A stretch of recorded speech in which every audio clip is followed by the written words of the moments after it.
তাহলে কি আফটার বরবাদ ২০২৭ সালের রোজার ঈদেই আমরা পেতে চলেছি মেগাস্টার শাকিব খান এবং মেহেদী হাসান হৃদয়ের জুটির পরবর্তী ধামাকা?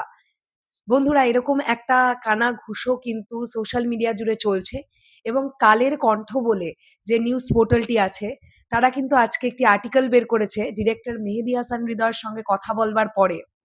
কালের কণ্ঠ কিন্তু ইঙ্গিত দিচ্ছে ২০২৭ সালের রোজার ঈদে আবারও মেগাস্টার শাকিব খানকে আমরা দেখতে পেতে পারি ডিরেক্টর মেহেদী হাসান হৃদয়ের ডিরেকশনে। হ্যালো আমার সাকিবিয়ান ভাইরা বোনেরা, চলে এলাম আরো একটা নতুন ভিডিও নিয়ে। আশা করছি তোমরা সকলে খুব ভালো আছো। আমি নিজের থেকে কিছু না বলে সব থেকে বেটার হবে কালের কণ্ঠের যে এই প্রতিবেদনটি, এটি আমি তোমাদের সকলের সামনে একবার পড়ে শোনাই। তাহলে এই ব্যাপারটা জলের মতন পরিষ্কার হবে। ঢালিউডে নতুন প্রজন্মের নির্মাতাদের মধ্যে প্রথম সিনেমাতেই আলোচনার কেন্দ্রে উঠে আসেন মেহেদী হাসান হৃদয়। গেল বছরে বড় পর্দায় অভিষেক সিনেমা দিয়েই চমক দেখান তিনি। প্রথম ছবিতেই শীর্ষ নায়ক শাকিব খানকে নিয়ে নির্মাণ করেন বরবাদ, যা বক্স অফিসের দাপট দেখিয়ে আলোচনার ঝড় তোলে। সেই সাফল্যের ধারাবাহিকতায় চলতি ঈদে সিয়াম আহমেদকে নিয়ে তিনি নির্মাণ করেন রাক্ষস। মুক্তির তৃতীয় সপ্তাহেও ছবিটি প্রেক্ষাগৃহে দাপটের সঙ্গে দাপিয়ে বেড়াচ্ছে। সিনেমাটি দেখার পর থেকেই দর্শকদের একাংশের মধ্যে জোরালো হয়েছে সিক্যুয়েল নিয়ে আলোচনা। এর পেছনে বড় কারণ নির্মাতার এক বক্তব্য, যেখানে তিনি ইঙ্গিত দিয়েছেন রাক্ষস আসলে বরবাদ ইউনিভার্সের অংশ। এছাড়া গল্পের শেষাংশ দেখে দর্শকদের প্রায় সবারই ধারণা ছবিটির সিক্যুয়াল আসবে। অবশেষে এই বিষয় নিয়ে মুখ খুললেন নির্মাতা। কালের কণ্ঠকে মেহেদী হাসান হৃদয় নিশ্চিত করেছেন রাক্ষসের সিক্যুয়াল আসছে, আর সেটি হবে আরো বড় পরিসরে। তিনি বলেন, আমি রাক্ষস সিনেমাটি বরবাদ ইউনিভার্সের অংশ হিসেবে বানিয়েছি। স্বাভাবিকভাবেই রাক্ষসের সিক্যুয়াল আসবে। এই সিনেমাতে আমি যা দেখিয়েছি সিক্যুয়ালটি হবে তার চেয়েও অনেক বড় পরিসরে এবং ভয়ঙ্কর লেভেলে। এদিকে সম্প্রতি প্রিন্স সিনেমার একটি বিশেষ প্রদর্শনীতে উপস্থিত শিল্পী, নির্মাতা ও সাংবাদিকদের সামনে শাকিব খান হৃদয়কে কমার্শিয়াল ধারার অন্যতম সেরা নির্মাতা হিসেবে উল্লেখ করেন। এরপর থেকেই সামাজিক মাধ্যমে শাকিব হৃদয় জুটির ফেরার দাবি জোরালো হয়েছে। ভক্তদের মধ্যে অনেকেই চাইছেন ভবিষ্যতেও এই জুটিকে একসঙ্গে দেখতে। এই প্রসঙ্গে সম্ভাবনার দরজা খোলা রেখেছেন হৃদয়। তিনি বলেন, আমি কাজের আগে কোনো কিছু বলাতে বিশ্বাসী নই। শুধু বলবো অপেক্ষা করুন, কিছু একটা তো আসবে।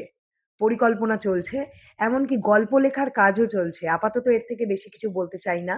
হৃদয় আরও বলেন, যেহেতু বরবাদ ইউনিভার্স নিয়ে কাজ করছি, তাই সামনে যেকোনো বড় চমকে আসতে পারে। এমন কিছু যা দর্শক আগে কল্পনাও করতে পারেননি। সব মিলিয়ে বরবাদ থেকে রাক্ষস একটি ইউনিভার্স গড়ে তোলার পথে হাঁটছেন হৃদয়। আর সেই যাত্রায় শাকিব হৃদয় জুটির প্রত্যাবর্তন ভক্তদের মনে নতুন করে উত্তেজনা তৈরি করছে। সংশ্লিষ্ট সূত্রে জানা গেছে, সবকিছু ঠিকঠাক থাকলে ২০২৭ সালের ঈদুল আজহায় আসতে পারে রাক্ষসের সিক্যুয়াল। তার আগে একই বছরে ঈদুল ফিতরে নতুন রূপে শাকিব খানকে নিয়ে ফিরবেন নির্মাতা মেহেদী হাসান হৃদয়। তার মানে পরের বছরে কুরবানি ঈদে আসছে রাক্ষসের সিক্যুয়াল, আর রোজার ঈদে আসতে পারে ডিরেক্টর মেহেদী হাসান হৃদয় এবং মেগাস্টার শাকিব খান একসঙ্গে আরো একবার। ডেফিনেটলি আমরা সকলে এক্সপেক্ট করতে পারি এটা একেবারে একটা অন্য গল্প হতে চলেছে। এটা হয়তো বরবাদ ইউনিভার্সের কোনো ছবি হবে না। সেটা এখন দেখবার ব্যাপার। তবে অবশ্যই আশা রাখবো, যে নির্মাতা তার প্রথম বড় পর্দার কাজ দিয়েই এত মানুষের হৃদয় জিতে নিয়েছেন, তিনি আফটার বরবাদ দেশের মেগাস্টারকে নিয়ে ফিরলে সেই জায়গাটা আবারও রাখতে পারবেন। এটাই আমরা আশাবাদী থাকলাম। দেখা যাক এক্স্যাক্টলি কি হয়। তবে হ্যাঁ, চলে যাওয়ার আগে আরো একটা কথাও বলতে চাই। প্রোডাকশন হাউস হিসেবে রিয়েল এনার্জি প্রোডাকশন হাউসকেই চাই। তার কারণ আছে। বরবাদে আমরা যে স্কেল দেখে ফেলেছি, তার পরবর্তীতে ডিরেক্টর মেহেদী হাসান হৃদয় ডিরেকশন দেবেন। রিয়েল এনার্জি অলরেডি ঘাতঘোরটা বুঝে গেছেন, কেননা তারা দুজন ভাই বোন। মানে শাহরিন আক্তার সুমি এবং ডিরেক্টর মেহেদী হাসান হৃদয়, তারা কাজিন ব্রাদার অ্যান্ড সিস্টার।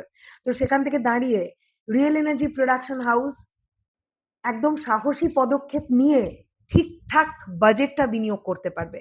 যে কারণে আমি পার্সোনালি চাই যে রিয়েল এনার্জি প্রোডাকশনের ব্যানারেই আসুক ছবিটা। তোমাদের কি বক্তব্য এই বিষয়টাকে নিয়ে অবশ্যই কমেন্ট সেকশনে জানিও। আসছি আবার খুব শিগগিরই। তাহলে এখনের জন্যে টাটা।